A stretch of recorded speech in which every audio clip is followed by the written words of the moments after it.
And I come to America and I was looking for community. And to be perfectly honest, I met a lot of African American actors who, as I started to gain a bit of success, I could tell they felt threatened by my presence, by what I was being afforded that they felt they should be being afforded. To them. Oh man. And I was terrified because I had just now been afforded the opportunity to play Oprah Winfrey and Forrest Whitaker's son in The Butler. It was a very juicy role. And I stood there, Cuba Gooding's over there, Terrence Howard's over there, like all these actors. And I was just like, oh boy, am I gonna be okay? She saw me in the corner, came up to me and said, hi, I'm Oprah. I was like, yeah, I know. And she said, are you okay? I said, well, I'm a bit nervous about this film. And I told her what I just told you. And she went, I experienced exactly the same thing coming up in journalism. I experienced a lot of pushback from other Black female journalists who were threatened by any kind of success they saw me attaining. And they would say to me, to my face, you're too fat and you're too ugly to be successful in this arena. Who do you think you are? Wow. She was dealing with that. And then she crossed paths with Sidney Poitier and Quincy Jones. And I think it was Sidney Poitier primarily, but Quincy Jones as well, who talked about, and Sidney Poitier primarily, talked about what he had coming from the Bahamas. And you know, again, actors being threatened by any kind of success he was being afforded, and how you've just got to plow through that and do your thing. And so she was mentored and protected and advised by him, and she could see I was dealing with the same thing. And she has remained true to that from that day on. That is my go-to for advice. That is my go-to for... Great. And that's amazing. Yeah. Just something, this just clicked in me. Yeah. You've done the same thing. I've tried to. You more than tried to, because after we first met, you invited me to your home. Right. And you brought together a collection of just all of us hanging out, all the different actors. You know, it was just a community of Black actors and entertainers from different fields and walks of life. And we're just breaking bread. We had prayers in the house, and we had a moment just to kind of talk about whatever we wanted to talk about. And it was such a powerful moment because there's no ego. There was no, I mean, we're talking about notable names within the industry. And I'm having this full circle moment that moment when Oprah approached you, you've now passed that same gift on to others, like bringing people together. So there isn't that, because now from that very moment that you invited us all, I now see some of the same brothers. And when I see them, oh yeah, what's up, what's up? And it was from your house that started, where it's connected, where we can, you know, have access and community, because sometimes we're so separate. We see each other from afar, but we don't know how to come within, and how, unless we cross paths, or sometimes we're all competing in our different ways. And what you did that night, that day, was so powerful. And I now kind of feel like I understand where some of that comes from. Well, we started this conversation talking about Yoruba and Igbo and that fissure, that conflict. I'm a product of a Yoruba man and an Igbo woman coming together, and they didn't bring me up with all of that trauma and dysfunction and hatred. They brought me up in love. And this narrative around the silos that we inhabit as Black people, these Black British actors coming to take our roles, these, you know, how African Americans feel like that. In the UK, a lot of the kids who bullied me were West Indian kids. So there was a West Indian, West African thing. And everything, in my opinion, that has kept Black people back from the ascent that we are worthy of has been this: Hutus, Tutsis, Igbos, Yorubas, Rwanda, Black Brits, African Americans. You know, like ultimately for me, we all want the same thing. Period. We all want to be front and center of our own lives, afforded the opportunity to scale and not fail. Ooh, right on. And if we link arms like Jewish people do, like Chinese people do, hell yeah. like if we do that rather than rather than fixating on the fact that, yeah, we have a smaller piece of the pie, we do. And as a result, when a black Brit gets that role, what we're talking about is not acting. We're not talking about the art of acting. We're talking about scarcity. We're talking about the fact that there's not much pie. So when someone gets it, it's like, you're now taking a piece that makes me feel like I can't access that piece. Yeah. Because you don't have that with white British actors in the Hollywood constellation, because the pie is vast. So do you think like when Druski goes out there and he does that whole skit that's gone viral? It's funny. Yeah.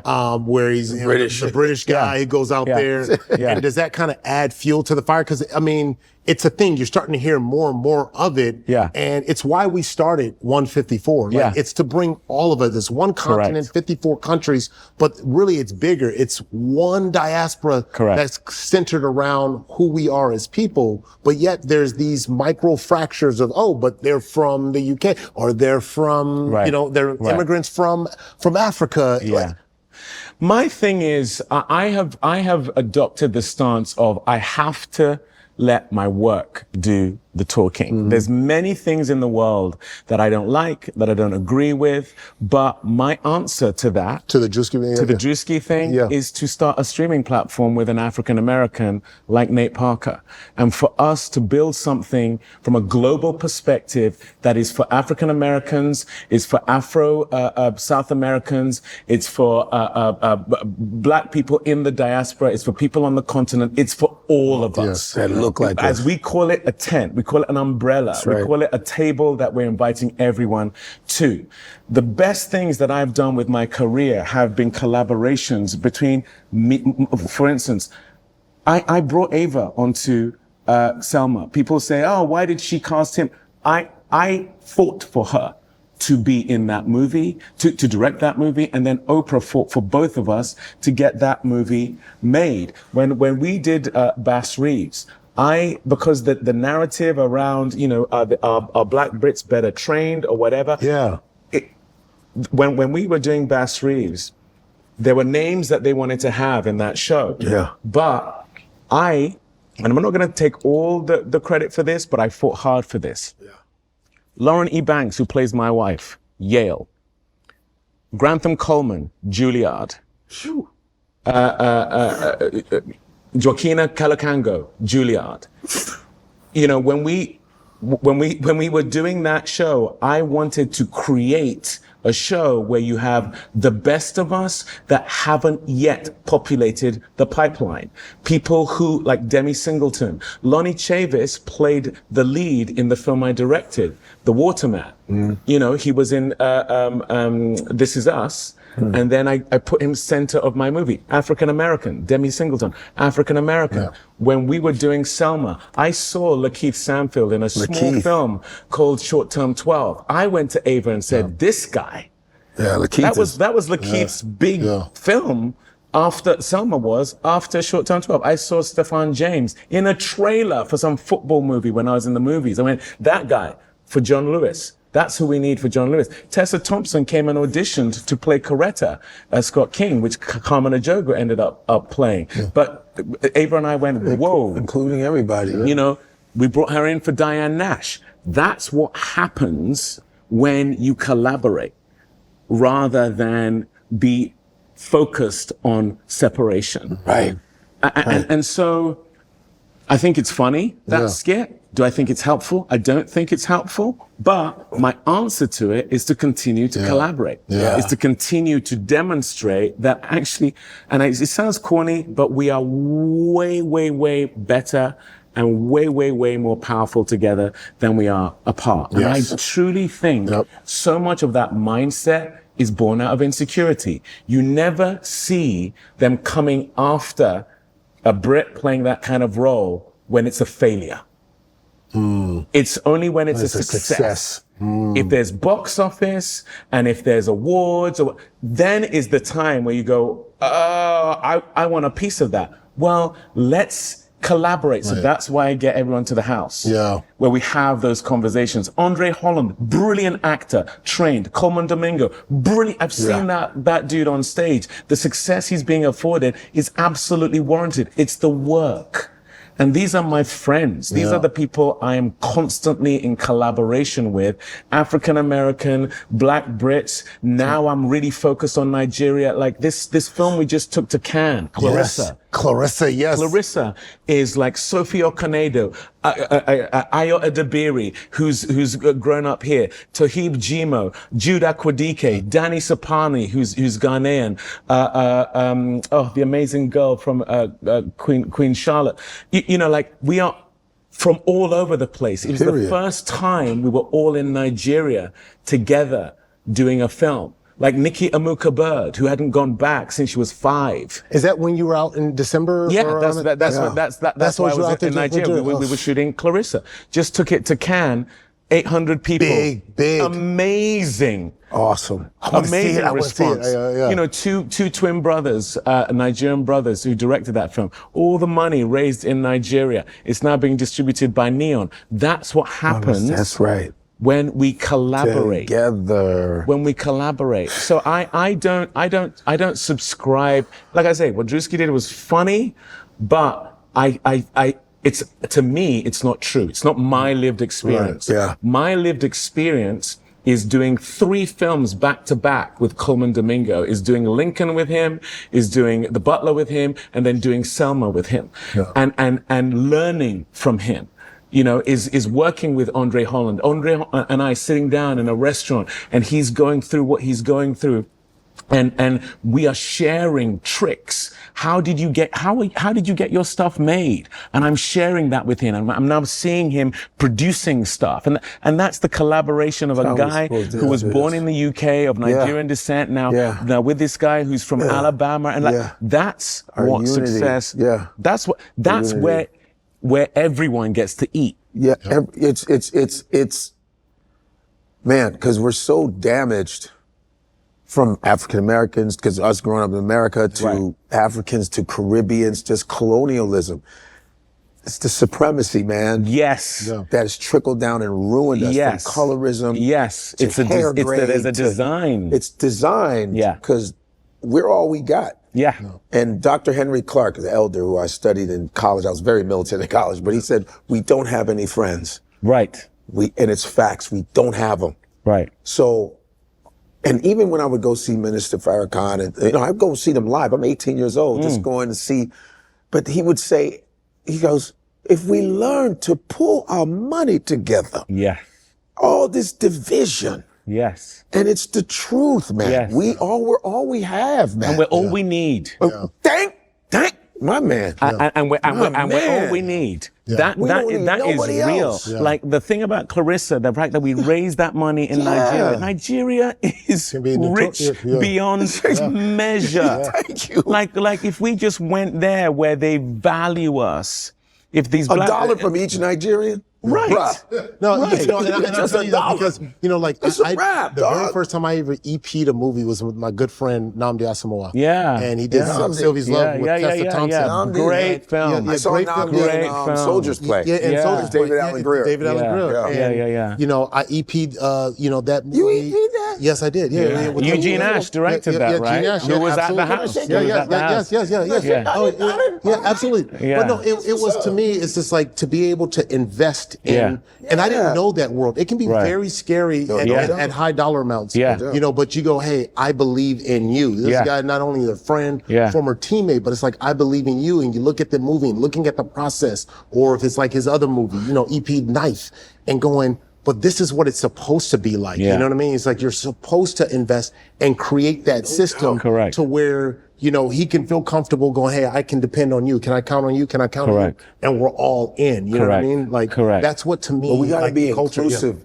You got because it happens, but we just have to be inclusive. We have to share more, because I even keep that information. That kind of information. Because we are used to going, oh, I got it, pull up the ladder. Right. We have to include. It's the same thing in the comedy and acting / people won't tell you about stuff. I go back to the chitlins. Like, if you're getting some kind of sense of self from complaining about these people coming to take from you, for a moment, it feels good. You've scratched an itch of, and you have community around, these, but actually, what does that buy you? Yeah. Doesn't buy you anything. Yeah. You know, if there is, let's just entertain for a moment that these folks coming from the UK who are looking to tell these stories that are British, that are African, that are American, let's just say they have something that them plus you equals one can only imagine.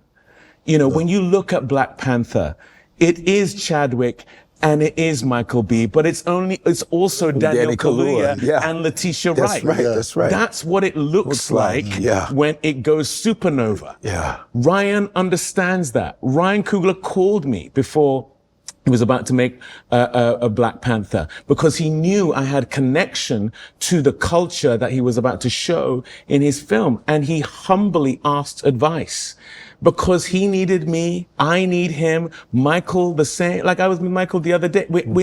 Those of us who get it, we are sharing in the way that Matt Damon and Ben Affleck and Casey Affleck and George Clooney and Brad Pitt. You think that success is based on them being silos? Absolutely not. They are sharing secrets. They are sharing strategy. They are sharing films with each other, which is what I tried to do with Bass Reeves, bringing in people who are like, you don't know them, but I do. No. Now, if you are telling me that how dare I spend 10 years trying to get Bass Reeves made? How dare I bring Ava DuVernay to come in and direct Selma and get that film? If that's what you're saying, think about that for a moment. Just think about what may not exist if you don't have people who are, dare I say it, built different. Like Ava is built different. Coleman is built different. Ryan is built different.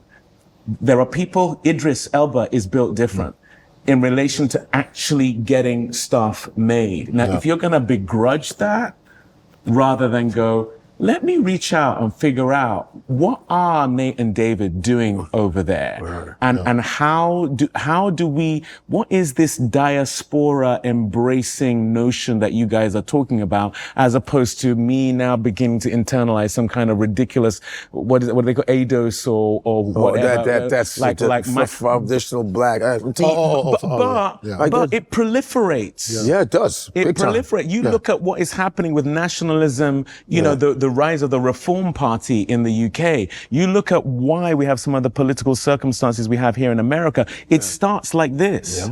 It starts with people feeling empowered and gathering around negativity that gives them some kind of identity. And the biggest threat to that, or the biggest field to that right now, is the algorithm. Exactly. Right? The algorithm is fueling it. It's fueling it. And it's doing it on so many different levels. Like, I really want to sign off because it's happening in marriages. I know you've been married for a very long time, but I mean, there's just like, here you go. We're going to find your insecurity because it knows what you want. It's going to say, hey, you don't like these people over here? Yeah, look at that. Look at that. And it's just feeding it, and it is becoming. That's why I bring it up. Thank you so much for saying that. That's why I bring it up, because I watched the Druski thing and laughed. But there is a subculture where that now becomes fuel to build a narrative. So you now have the next generation of aspiring actors and artists internalizing that mindset, and then we're further fractured because they're being super served that narrative through the algorithm. And we're not going to win. We're not going to win that way. 154, we all connected, baby, you already know. I'm talking 154, we bringing Africa around the whole globe. Ain't no place like home. Ain't no place like home. Ain't no place like, ain't no place like home. Ain't no place like home.